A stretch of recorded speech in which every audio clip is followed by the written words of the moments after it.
o sa mga apostoles. Nasa tong unang pagbasa nga paghumag-wali ni San Pedro, murag wa to'y gamit-gamit og microphone. Adto kunong adlaw, 3,000 ang nadugang nga mga magtotoo. Di ko ka-imagine giunsa to niya pagbunyag o giunsa to niya pagwali. 3,000 god. Daghan na.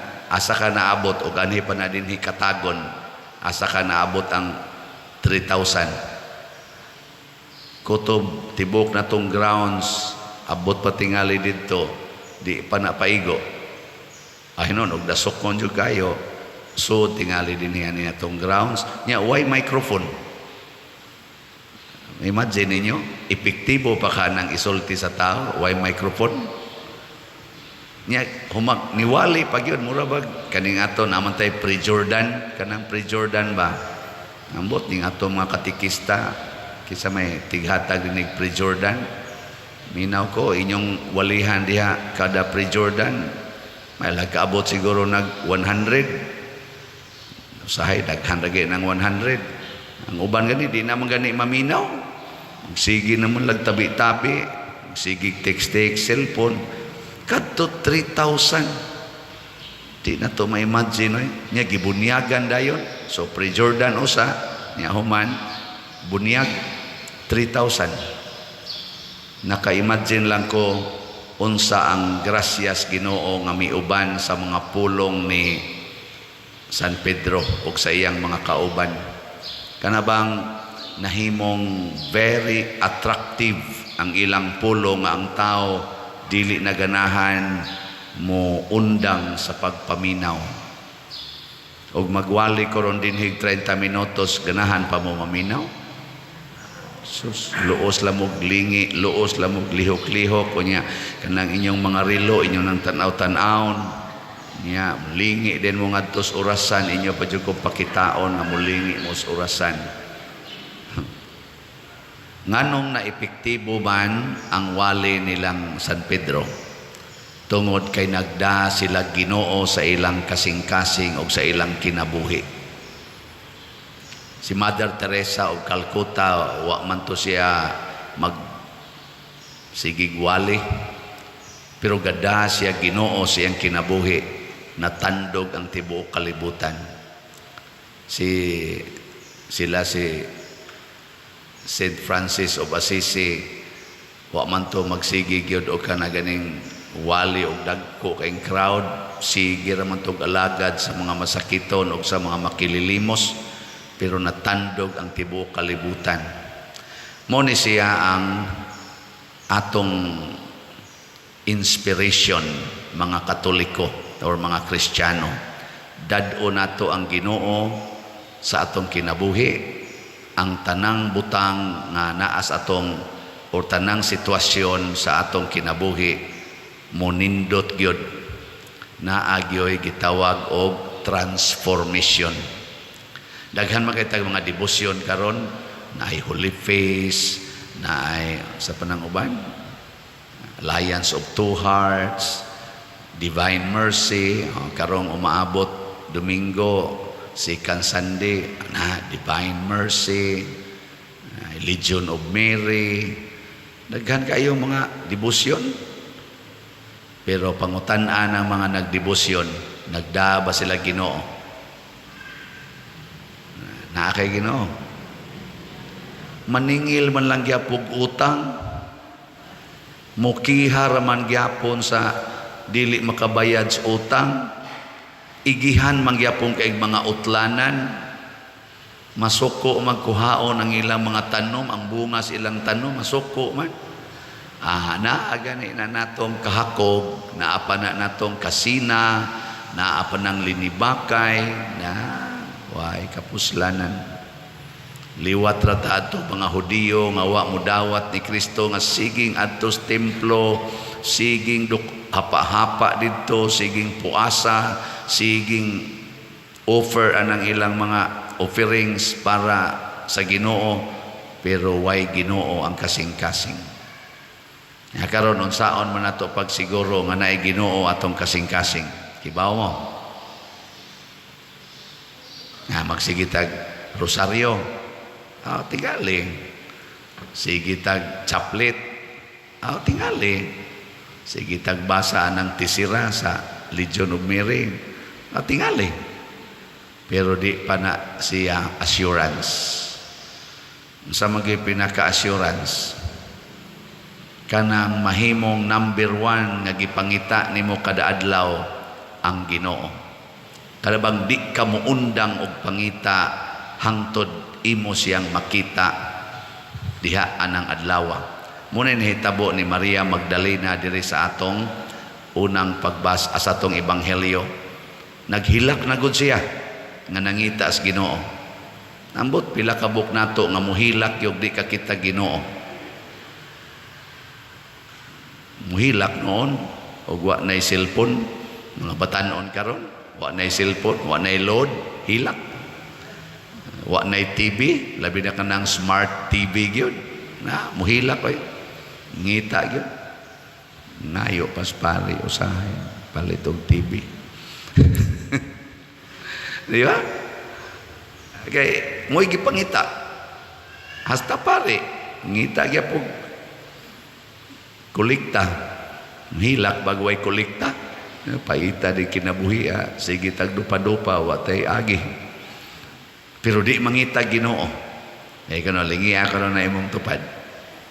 Yung nanana kay Ginoo diya. Sige. Anay Ginoo? Mailhan man ani mo ang naay Ginoo. Ang sabay mga timailhan. Mawa ang kahadlok. Kanang din agyud mahadlok. Sinang kasi Maria Magdalena nagsigig hilak dito sa lubnganan, nya tuwa dito mga gwardiya nga nipatay ni Jesus. Wa gid siya mahadlok nga basig isunod siya patay. Dito siya nangita. Wa na siya kahadlok. Sila si San Pedro nanguaman to, nanabon man to sila sa ilang mga pultahan katong ilang mitinganan. Pagsud sa Ginoo diha nila silang kinabuhi, giablihan nila ang pultahan, nagsangyaw na in public. Sa una magtago-tago, karon mo sangyaw na. Kamo, wa na mo'y kahadlok. Di mo mahadlok nga ubano na inyong buhok. Di na nyo na patina. Hadlok kaayo. Di mo mahadlok nga makanser. Di mo mahadlok nga masakit. Di mo mahadlok nga mahagbong anang mga board exams. Di mo mahadlok nga mga bit inyong bana. Wala nang tingog. Di mo mahadlok nga mga bit inyong asawa. Mo biyahe mo, adto mo gawas nasod, o musakay mo eroplano, di mo mahadlok nga makras. Wala. Ako musakay ra ba kurog? Musakay ra ba kurog kuan barko karong taud-taud. Stag malunod no. Di mo hadlok ka na. Daghan kay tag kahadlok. Usahay god damgo-damgohon na lang ta sa atong kahadlok. Na mo ingon ako pader gadamgo kog bitin nya.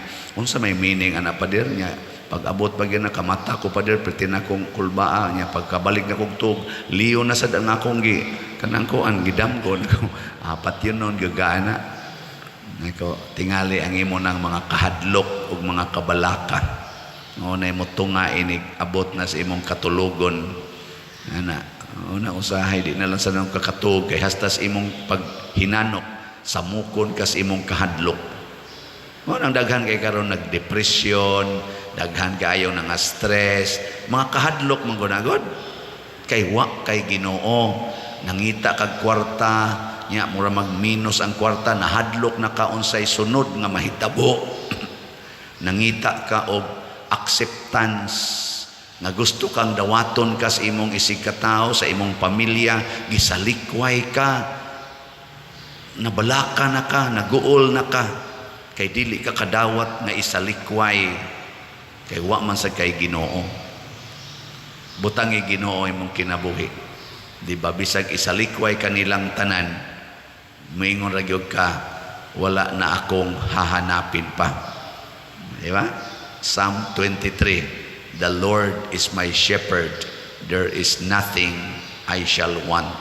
So mawa gina mga kabalaka kahadlok. Ikaduha, nga timaan nga naatay Ginoo, ang tanan natong mga pagtan-aw sa mga butang mahimo ng Diyos nun.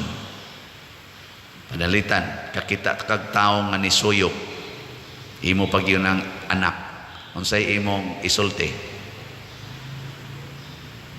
Nisuyop ba? Drugs. Unsay imong isulti? Muana dayon ka, hununga na. Hununga. Ang una kita nimong makita, moingon dayon ka, ni ay luwasonon. O, di ba? Ni ay luwasonon. Yan sa umana nimo pagluwas, imong kasaban, imong hulga-hulgaon, di man na mo'y pangginoo. Higugmaon, higugmaon. Una, sigihan na nimo palit og suyupunon. Higugmaon man. Ang samday mong ihatag ang kanang kontra niya o kanang iyang makalipay. O nahigugma ka, kanang yung makalipay. Di ba? Ikaw niya po dir, maadik na. Oh, pwede mangganig mo kuyog sa kaniyang suyog. Nga naman, nahigugma man ka, kuyog yun. Amo na si Kristo, pagkakita niya nato nga naglunang natasasala, milunang siya kuyog nato. Nya kahibaw man siya nga ang silot sa sala kamatayon, nagpakamatay siya, kuyog nato ug para nato. Hasta pag ganitong tulisan, iya pag yung gidas paraiso. Kana bang ang ato ng pagtan-aw sa atong isig katao, dili na kaaway, kung dili ato ng igsuon. Mauna siya ang gisulti ni San Pedro, mga igsuon, luwasa ang inyong kaugalingon nining dako kayong silot nga umaabot. Kada bang maluoy kas tao nga nakasa, nanglitan ka nang niilog sa imong yuta, gipapahawa pagyog ka sa imong lugar nga gipuy-an, kaya ang imo tax decra imong ikuptan, ang iya title nga iya day kuralon, no trespassing, private property. Unsa imong bation anang tawhana? Giling nga imong tupad. Ning naog anaon ka unsa imong bation. Ilogon ba imong yuta? Unsa man masuko kaniya o maluoy? Masuko no, awa pa kay Ginoo. Awa pa kay Ginoo. Pero maluoy kaniya kay tungod impiernohono na siya tungod sa iyang kahakog, maluoy ka kana na kay Ginoo. Kay ang imong pananaw sa imong palibot Diyos nun. Ano bang ang imong matang gigamit ba Diyos nun? O niyarog ingnon kaspari, palit mog slat sa may imong bation. Malipay o hasulan? Lipay? Eling niya imong tupad na malipay ka nang sige palit og slat.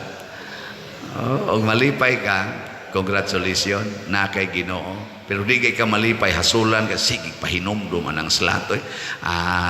Yawanon ka. Anya, katapusan, unsa may timailhan nga naa na tay Ginoo, excited kay tang mamatay. Di na jud ka mahadlok mamatay. Excited kang mamatay. Nga naman, ganahan kang mo experience anang gitawag og resurrection.